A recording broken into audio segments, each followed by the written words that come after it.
Découvrez en avant-première le nouveau service d'InfoLive TV.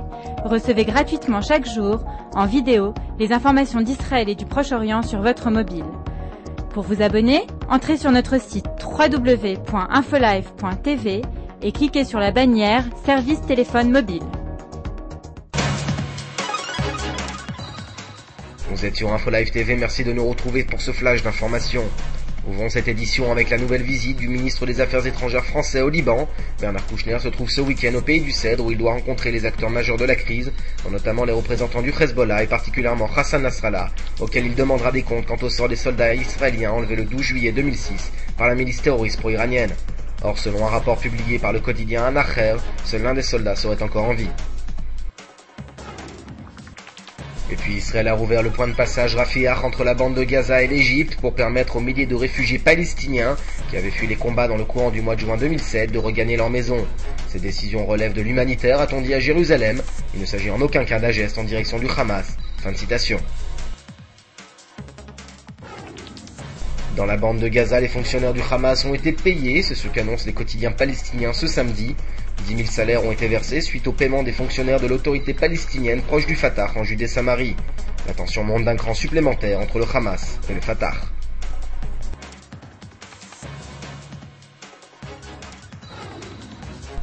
Washington a décidé d'augmenter son aide militaire au Proche-Orient. Les États-Unis vont donc étendre leur coopération militaire dans la région, principalement en direction de pays alliés tels l'Égypte, la Jordanie et bien entendu Israël, et ce dans le but de contrer l'hégémonie iranienne grandissante.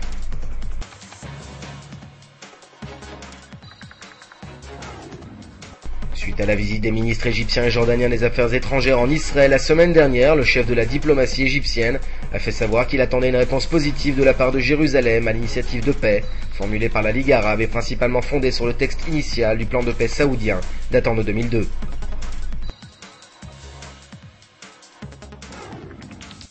Enfin, la grève générale n'aura duré qu'une seule et unique journée, mais aura coûté aux contribuables israéliens la modique somme de 500 millions de shekels. C'est ce que rapportent nos confrères du Haaretz ce week-end. Rappelons que la centrale syndicale, la Histadrout, exigeait une revue à la hausse des salaires dans le public.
Aujourd'hui, le monde entier parle d'Israël.